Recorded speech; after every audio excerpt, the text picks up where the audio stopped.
Hello friends, assembly language programming के lecture number 3 में आपका स्वागत है। आज के लेक्चर में हम लोग डिस्कशन करने जा रहे हैं एड्रेसिंग मोड। पिछले लेक्चर में हम लोगों ने इंस्ट्रक्शन सेट और डिफरेंट टाइप ऑफ इंस्ट्रक्शन के विषय में जानने की कोशिश की थी। 5 अलग अलग हमारे पास डिफरेंट टाइप के इंस्ट्रक्शन थे। डेटा ट्रांसफ़र ग्रुप की बात हो, अरिथमेटिक ग्रुप की हो, logical group, branch and control instruction, input output और मशीन कंट्रोल। ठीक उसी तरह अब सवाल ये आती है कि इंस्ट्रक्शन है हमारे पास, वो किसी भी ग्रुप का इंस्ट्रक्शन हो सकता है, लेकिन इंस्ट्रक्शन तो ऑपरेशन कोड है, ऑपरेशन तो डेटा पे होना है। तो ये जो डेटा इसके साथ हम देंगे, वो डेटा कैसे मशीन को सप्लाई किया जाए। माइक्रो प्रोसेसर को यूजर एक एक इंस्ट्रक्शन के बाद अगर डेटा सप्लाई करे तो क्या होगा। हम ऐसा मान लें कि इंस्ट्रक्शन हम दे दें माइक्रो प्रोसेसर को, और जो है इंस्ट्रक्शन एग्जीक्यूट हो तो यूजर से डिमांड करेगी, ठीक है इस इंस्ट्रक्शन के अगेंस्ट डेटा दीजिए। तो हर इंस्ट्रक्शन के साथ यूजर का इंटरेक्शन हो जाए, लेकिन समस्या क्या आएगी। माइक्रो प्रोसेसर की प्रोसेसिंग स्पीड 5 मेगाहर्ट्ज और यूजर के स्पीड की बात कही नहीं जा सकती है। यूजर कितना स्लो है, इसका मतलब है कि हर इंस्ट्रक्शन पर 1 सेकेंड, 2 सेकेंड, 5 सेकेंड, सामान्य अगर हम डिले की बात करें तो 5 सेकेंड का समय लगेगा। तो फिर कंप्यूटर बनाने का मतलब क्या हुआ। कंप्यूटर किसी काम का नहीं रहेगा, फिर माइक्रो प्रोसेसर से प्रोसेस का मतलब ही नहीं रहेगा। माइक्रो प्रोसेसर का इस्तेमाल ही हम इसलिए कर रहे हैं कि हमारा ऑपरेशन फास्ट हो।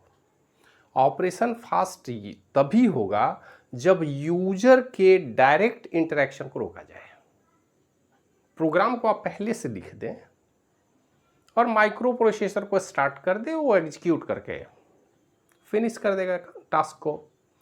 जब प्रोसेसिंग शुरू हो तो यूजर का इंटरेक्शन नहीं होना चाहिए। हमारे कहने का सीधा मतलब ये है, और प्रोग्रामिंग का मुख्य मकसद भी यही है। अदरवाइज प्रोग्राम हम क्यों बनाते हैं, हम सीधे इंस्ट्रक्शन लिखते और उसके बाद डेटा सप्लाई करते, आउटपुट लेते। तो प्रोग्राम लिखने का मकसद है कि यूजर को दूर रखना है, जो भी डेटा चाहिए वो भी हम उसके साथ देंगे। लेकिन माइक्रो प्रोसेसर को डेटा देने का तरीका क्या है। तो डेटा देने का बहुत सारे अलग अलग तरीके हैं। 8085 की बात करें तो हमारे पास 5 डिफरेंट एड्रेसिंग मोड है। तो डेटा को एड्रेस करने का जो तरीका है उसी को हम बोल रहे हैं एड्रेसिंग मोड। माइक्रो प्रोसेसर को डेटा हम कैसे किस किस तरीके से सप्लाई कर सकते हैं। तो सबसे पहला और सिंपल तरीका है डायरेक्ट एड्रेसिंग। डायरेक्ट एड्रेसिंग का मतलब, जैसे देखिए इंस्ट्रक्शन हमने लिख रखा है STA, इसका मतलब है store. ST means store the contents of memory location into accumulator. ये हमारा इंस्ट्रक्शन है। इंस्ट्रक्शन का दूसरा पार्ट है एक्यूमुलेटर, जहाँ पे डेटा ट्रांसफ़र होगा। लेकिन डेटा है कहाँ, in this address. This address is available in RAM memory unit, और मेमोरी यूनिट में हमने एड्रेस दे रखा है 2000। तो आप कल्पना कर सकते हैं कि एक्चुअल में जो डेटा है हमारा, कि कहीं ना कहीं मेमोरी में एक लोकेशन है जिसका एड्रेस है 2000, और यहाँ पर मान लेते हैं हमारा डेटा है 15H, क्योंकि डेटा या नंबर जो हम लिख रहे हैं वो हेक्स में लिख रहे हैं, इसलिए 15H। अब इस डेटा को अगर हम डायरेक्ट माइक्रो प्रोसेसर को सप्लाई करना चाहें विथ इंस्ट्रक्शन, तो हम क्या लिखते हैं STA और फिर एड्रेस दे देंगे। एड्रेस कितना है 2000। तो इस लोकेशन पर जो डेटा हमारा है वो 15H है। इस डेटा को ला करके मूव कहाँ करना है, एक्यूमुलेटर में। तो हमने हमारे लिए सोर्स होगा ये एड्रेस लोकेशन 2000, और डेस्टिनेशन है एक्यूमुलेटर रजिस्टर ए, ऑपरेशन है स्टोर। तो लोड इसका उल्टा हो सकता है, हम चाहे तो एक्यूमुलेटर के कंटेंट को इस लोकेशन पर रख सकते हैं। तो हमारे एड्रेसिंग का भी जो मोड है इसको हम बोल रहे हैं direct addressing, because we direct point the location of data means address of data with instruction. Instruction के साथ ही हम उसके एड्रेस, डेटा के एड्रेस को डायरेक्ट प्लेस कर रहे हैं कि किस लोकेशन डेटा लाना है। जो भी लोकेशन हम यहाँ रखेंगे वहाँ से डेटा मूव करेगा। अगर हम यहाँ लिखते हैं 2010 तो इसका मतलब है कि 2010 कहीं ना कहीं और आगे होगा। यहाँ पर हो सकता है डेटा हमारा 10 हो, उस डेटा को लेके आएगा। जो भी डेटा उपलब्ध है रैम में उस डेटा को हम कॉल कर रहे हैं by the help of their address. तो इसको हम लोग बोलते हैं डायरेक्ट एड्रेसिंग। डायरेक्ट एड्रेसिंग मतलब instruction plus direct address of the data. तो डायरेक्ट एड्रेस निश्चित रूप से मेमोरी का होगा, मेमोरी लोकेशन का हम देंगे। अब मेमोरी लोकेशन हम जानते हैं कि 8085 में 16 बिट है, अगर 8088 की बात होगी तो 20 बिट हो जाएगा, तो हम 5 डिजिट से रिप्रेजेंट करेंगे हेक्स में। तो इस तरह से डायरेक्ट एड्रेसिंग का मतलब है कि हम इंस्ट्रक्शन के साथ डेटा का एड्रेस भी दे रहे हैं, डायरेक्ट एड्रेस दे रहे हैं, कोई कन्फ्यूजन नहीं है। माइक्रो प्रोसेसर सीधे उस एड्रेस से डेटा लेके आ सकता है जैसा कि हमने इंस्ट्रक्शन में दे रखा है। तो ये पहला तरीका है जिसको हम लोग बोल रहे हैं डायरेक्ट एड्रेसिंग। अब इसके बाद एक दूसरा तरीका क्या है, जरा सा उस पर विचार करें। दूसरा तरीका है रजिस्टर एड्रेसिंग। अब यहाँ पर ये जो डेटा है, फाइनली देना तो आपको डेटा ही है, लेकिन डेटा पहले से ही किसी न किसी रजिस्टर में रखा गया है। मतलब माइक्रो प्रोसेसर के अंदर जो डिफरेंट रजिस्टर हैं उसी जगह अगर हमारा अगर डेटा हो, तो अगर रजिस्टर ए में मान लेते हैं 05, रजिस्टर बी में है 09, और हमने इंस्ट्रक्शन दिया move B to A. Instruction क्या है? Move B to A. इसका मतलब है कि after the execution of this instruction ये हमारा 9 हट जाएगा यहाँ से, यहाँ पे आ जाएगा 9। अब मूव करने का मतलब ये नहीं है कि बी में डेटा नहीं होगा, बी में भी 09 रहेगा, उससे हमको मतलब नहीं, लेकिन बी के डेटा को हमने मूव कर दिया ए में। तो इस एड्रेसिंग में हमने क्या किया? कोई लोकेशन का एड्रेस दिया क्या? मेमोरी लोकेशन से तो हमको मतलब ही नहीं है। तो ऐसी स्थिति में अगर हमारा डेटा किसी न किसी रजिस्टर में हो तो हम सीधे रजिस्टर को ही एड्रेस करते हैं। और अगर हम इंस्ट्रक्शन के साथ, अगर हमारा इंस्ट्रक्शन है मूव, लेकिन इसके साथ हमने सोर्स और डेस्टिनेशन दोनों रजिस्टर की बात कर ली है, और दोनों रजिस्टर की बात अगर हमने की है तो मूव बी टू ए। ये बेसिक कॉन्सेप्ट है, थोड़ा सा भीगा हुआ है, इसको हम पूछ लें।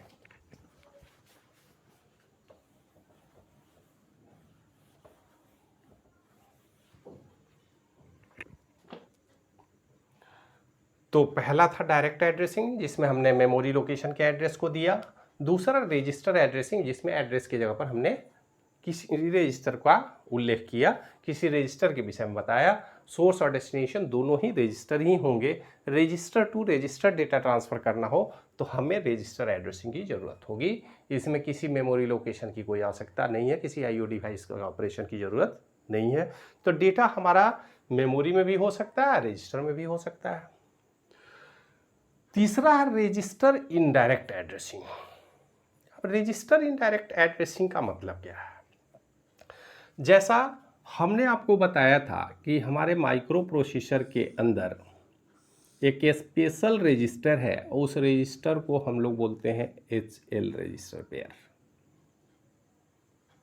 और इस HL रजिस्टर का स्पेशल खूबी ये है कि इन जनरल, ऑलवेज की बात हम नहीं कर रहे हैं, लेकिन in general it store the address of memory location.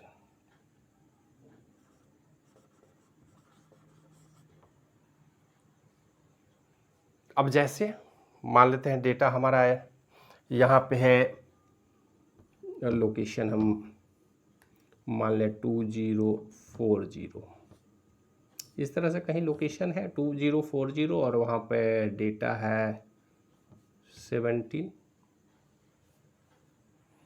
अब हम डायरेक्ट एड्रेसिंग नहीं करना चाह रहे हैं, हम डायरेक्ट एड्रेस नहीं बता रहे हैं, बल्कि इनडायरेक्टली हम बोल रहे हैं कि उस रजिस्टर में पहले मेमोरी को रखिए। पहले इस लोकेशन को 240 को हमने लोड कहाँ कर दिया, यहाँ पे 2400। ये डेटा है क्या? एक्चुअल में ये तो एड्रेस है। और हमने एक इंस्ट्रक्शन दिया माइक्रो प्रोसेसर को, मूव M2A। अब देखिए बेसिक कॉन्सेप्ट, जहां जहां भी इंस्ट्रक्शन में यदि हम लिखते हैं M, तो हर बार M तो मेमोरी को एड्रेस करता है, लेकिन मेमोरी तो बहुत लंबा है, बहुत सारे एड्रेस है, बहुत सारे लोकेशन है, तो माइक्रो प्रोसेसर कैसे समझेगा मेमोरी के किस लोकेशन में हमें जाना है? तो ऐसी स्थिति में जब भी हम मेमोरी को सीधे M से रिप्रेजेंट करेंगे, आप समझ लीजिएगा कि उस M का एड्रेस निश्चित रूप से हमारे HL पेयर में होगा। यही है special register. HL register pair का मतलब ही है कि वो मेमोरी के एड्रेस को कंटेन करता है, और जनरली वो यही करता है। डेटा के लिए कोई उपयोग उसका नहीं हम करते हैं। हमको किसी पर्टिकुलर मेमोरी से डेटा को लेना है, और मेमोरी का एड्रेस तो बताना पड़ेगा पहले, किस मेमोरी लोकेशन। तो लोकेशन को डायरेक्ट हमने नहीं बताया, डायरेक्ट एड्रेसिंग की तरह हमने उस लोकेशन को पहले HL पेयर में रख दिया है। तो इसका मतलब है कि अब यदि हम लिखते हैं MOV M2A, इसका मतलब है कि M represent this location, HL register pair, क्योंकि 16 बिट का एड्रेस है और ये 8 बिट के रजिस्टर है, तो दोनों पेयर के रूप में ही एड्रेस को रिप्रेजेंट करेंगे। H और L एक सिंगल पेयर की तरह काम करेगा, क्योंकि वो एड्रेस कंटेन कर रहा है, और वहां पे कंप्लीट एड्रेस 2400 होगा। तो यहाँ जो भी वैल्यू होगा वो मेमोरी का लोकेशन माना जाएगा। और यदि हम लिखते हैं मूव M2A, इसका मतलब है कि the address of M is in HL register pair. तो इसमें हमने क्या किया, रजिस्टर इनडायरेक्ट एड्रेसिंग की बात हो रही है, हमने इनडायरेक्टली रजिस्टर का इस्तेमाल कर लिया। डायरेक्ट हम इसकी बात नहीं कर रहे हैं, हम M लिख रहे हैं, लेकिन वो किसी न किसी HL रजिस्टर पेयर में जाता है, वहां से एड्रेस लेकर के डेटा को मूव करता है। तो इस तरह के एड्रेसिंग को, ये और डायरेक्ट एड्रेसिंग में अंतर है। डायरेक्ट एड्रेसिंग में हम क्या करते, सीधे हम लिखते मूव A 2400, लेकिन ऐसा नहीं करके हमने यहां लिखा M और इसको मूव कर दिया HL रजिस्टर पे, और उसके लिए अलग से इंस्ट्रक्शन है LXI H 2400, then move M2A।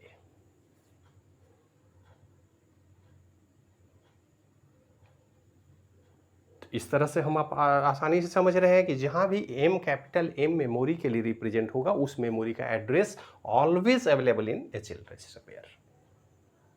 So this register pair is known as special register to retain the address of memory location during programming. तो ये मेमोरी को रखता है, और इस तरह के एड्रेसिंग को हम बोलेंगे रजिस्टर इनडायरेक्ट एड्रेसिंग। तो बात हुई मेमोरी लोकेशन को डायरेक्ट एक्सेस करने के लिए, रजिस्टर को डायरेक्ट एक्सेस करने के लिए, मेमोरी को इनडायरेक्ट एक्सेस करने के लिए थ्रू रजिस्टर। अब चौथा जो हमारा मोड है एड्रेसिंग मोड, वो है इमीडिएट। इमीडिएट एड्रेसिंग मोड क्या कहता है कि जब भी डेटा को मूव करना हो, तो हम सीधे डायरेक्ट हम डेटा सीधे सीधे देंगे इंस्ट्रक्शन के साथ। यहाँ पर किसी एड्रेस की बात हम कर नहीं रहे हैं। जैसे हमको एक्यूमुलेटर में डेटा मूव करना है 0.5। अब ये डेटा है, डायरेक्ट डेटा है, जैसे कांस्टेंट वैल्यू होता है, और हम चाहते हैं उसको एक्यूमुलेटर में मूव करना। उस डेटा को ना हमने किसी रजिस्टर में रखा है, या आप सोचिए रजिस्टर में रखते हैं तो पहली बार तो उस रजिस्टर में डेटा हमें देना होगा। मेमोरी में रखना है तो पहली बार तो हमको उस मेमोरी में लोड करना पड़ेगा उस डेटा को। अब वो डेटा हम डायरेक्ट अगर बी रजिस्टर, सी रजिस्टर, ए रजिस्टर में डालना है तो क्या करेंगे, कैसे डालेंगे?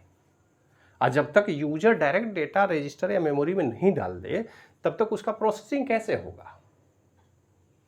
तो इस तरह का जो इंस्ट्रक्शन है इमीडिएट एड्रेसिंग, ये बोलता है कि इसके लिए इंस्ट्रक्शन है MVI। MVI means move immediate. Immediate आप मूव कीजिए कहाँ पर? एक्यूमुलेटर में। कौन सा डेटा? 0.5। तो इस इंस्ट्रक्शन को हम बोलते हैं immediate addressing mode. Immediate addressing mode का मतलब होता है कि डायरेक्ट हम डेटा या कोई भी वैल्यू किसी रजिस्टर में या मेमोरी लोकेशन में डायरेक्ट शिफ्ट करना चाहते हैं। जो भी वैल्यू हमें नंबर शिफ्ट करना है, मूव करना है, हम उसके लिए डायरेक्ट इमीडिएट हम दे रहे हैं, हम सीधे वैल्यू दे रहे हैं, इसमें किसी एड्रेसिंग की जरूरत नहीं, इसलिए इसको बोलते हैं इमीडिएट एड्रेसिंग मोड। तो इमीडिएट एड्रेसिंग मोड का मतलब, अब देखिए हमारे पास तो डेटा है और इंस्ट्रक्शन को चाहिए डेटा, लेकिन इंस्ट्रक्शन को डेटा हम अलग अलग तरीके से प्रोवाइड कर रहे हैं। यही है एड्रेसिंग मोड। पहला हम डायरेक्ट लोकेशन के, मेमोरी लोकेशन के एड्रेस को बता रहे हैं, दूसरे केस में रजिस्टर का नाम सीधे बता रहे हैं अपने इंस्ट्रक्शन में, तीसरा हमने इनडायरेक्टली रजिस्टर को पॉइंट किया है जो रजिस्टर में एड्रेस है और उस लोकेशन से हम डेटा मूव करा रहे हैं। एक डायरेक्ट हम डेटा को किसी रजिस्टर या मेमोरी में मूव करा सकते हैं। और सबसे लास्ट जो कॉन्सेप्ट है वो है इम्प्लिसिट एड्रेसिंग। इम्प्लिसिट या इम्प्लाइड इसको बोलते हैं। इम्प्लाइड या इम्प्लिसिट एड्रेसिंग का मतलब है कि इसमें किसी डेटा की ज़रूरत ही नहीं है। अगर हम बोलते हैं CMA, मान लेते हैं यहाँ पर डेटा है 0.5, ये एक्यूमुलेटर है, और हमने इंस्ट्रक्शन लगाया CMA। CMA means complement, CM means complement accumulator. तो एक्यूमुलेटर में तो ऑलरेडी डेटा है, और डेटा क्या है जरा देख लीजिए, 0 0 0 0 0 1 0 1, यही तो है 0.5।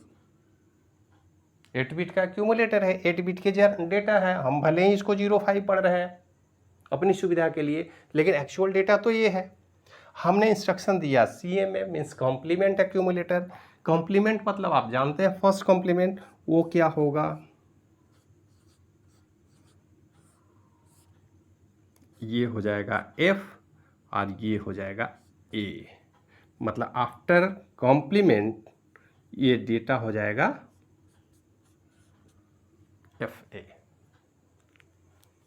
लेकिन क्या कोई डेटा बाहर से हमने दिया? हमने जो एक्यूमुलेटर में कंटेंट्स था उसी को कम्प्लीमेंट कर दिया, इसके लिए कोई डेटा की ज़रूरत ही नहीं है। अगर हम बोलते हैं RAL, rotate left, rotate right, accumulator के जो कंटेंट्स हैं उसको लेफ्ट या राइट रोटेट करना हो, शिफ्ट करना हो, रोटेट का मतलब क्या है, थोड़ा सा शिफ्ट कर दीजिए। तो अगर थोड़ा सा शिफ्ट करना हो तो उसके लिए कोई डेटा की ज़रूरत पड़ेगी या एड्रेस की ज़रूरत पड़ेगी। तो हर वो इंस्ट्रक्शन जिसमें किसी डेटा या एड्रेस का रिक्वायरमेंट ही नहीं है उसी को हम इम्प्लिसिट या इम्प्लाइड एड्रेसिंग बोलते हैं, जिसमें ऑलरेडी मिला हुआ है, इम्प्लाइड है, उसमें अलग से कुछ भी ना डेटा देना है, ना उसका एड्रेस देना है, ना लोकेशन की बात करनी है। तो ये जो बेसिक कॉन्सेप्ट है डेटा प्रोवाइड करने का, इसको भी हमें समझना होगा। जब भी हम प्रोग्राम बनाएंगे तो अपनी सुविधा अनुसार हम देखते हैं कि कौन सा इफेक्टिव हमारे लिए व्यवस्था होगा, कैसे हम इस काम को करेंगे। क्योंकि कई बार हमको डेटा को CPU में मूव करना होता है, प्रोसेस करने के बाद CPU से आउट करना पड़ता है, किसी दूसरे जगह मेमोरी लोकेशन में हमें शिफ्ट करना पड़ता है, क्योंकि CPU में तो एक्यूमुलेटर ALU सिंगल है और हमारे पास बहुत सारे डेटा की अगर प्रोसेसिंग करनी हो तो स्वाभाविक है को मेमोरी लोकेशन कहीं ना कहीं रखेंगे, वहाँ से लेके आएंगे, हर प्रोसेसिंग के बाद मेमोरी में या रजिस्टर में हम शिफ्ट करेंगे ताकि नेक्स्ट इंस्ट्रक्शन को एग्जीक्यूट किया जा सके। तो ये जो बेसिक कॉन्सेप्ट है प्रोग्रामिंग का, प्रोग्रामिंग में जितना महत्वपूर्ण इंस्ट्रक्शन सेट है उतना ही महत्वपूर्ण एड्रेसिंग मोड है कि किस तरीके से डेटा का एड्रेस आप इंडिकेट कर रहे हैं सीपीयू को, ताकि वो डेटा को एक्सेस कर ले, डेटा को मूव कर सके और उसकी प्रोसेसिंग के बाद उसके रिजल्ट की शिफ्टिंग कर सके। तो बेसिक कॉन्सेप्ट था, जिसमें जब भी प्रोग्राम की बात होगी, कोई भी प्रोग्रामिंग हो, अंतर यही है कि ये सारे, चूँकि ये असेंबली लैंग्वेज प्रोग्रामिंग है, आपको मशीन से डायरेक्ट एसोसिएटेड है। मशीन के इंटरनल रजिस्टर की हम बात कर रहे हैं, मेमोरी के लोकेशन की बात कर रहे हैं, और यही सब फ्रीडम हमको कौन प्रोवाइड करता है? Operating system. ऑपरेटिंग सिस्टम होता है तो हम चिंता ही नहीं करते हैं कि कहाँ पर मेमोरी होगा, कहाँ रखा जाएगा, लेकिन कोई ना कोई तो ये काम करता है, और ये काम असेंबली लैंग्वेज में हमें खुद से करना है। इसलिए इन बातों को, बारीकियों को डिटेल से हम समझ लेंगे। 8085 में एड्रेसिंग मोड इसके बाद और भी बढ़ेंगे, उसमें एड्रेसिंग के और भी तरीके हैं, और भी इसमें एक्सटेंड किया गया है एड्रेसिंग मोड, जिस पर डिस्कशन हम करेंगे बाद में। लेकिन अभी 8085 में यही 5 एड्रेसिंग मोड है: direct addressing, register addressing, register indirect addressing, immediate addressing और इम्प्लिसिट एड्रेसिंग मोड। आशा करते हैं ये बात समझ में आई होगी।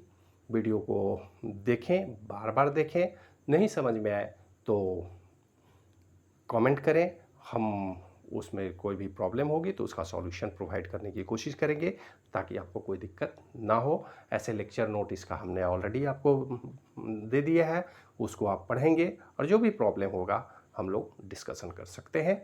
वीडियो देखने के लिए धन्यवाद।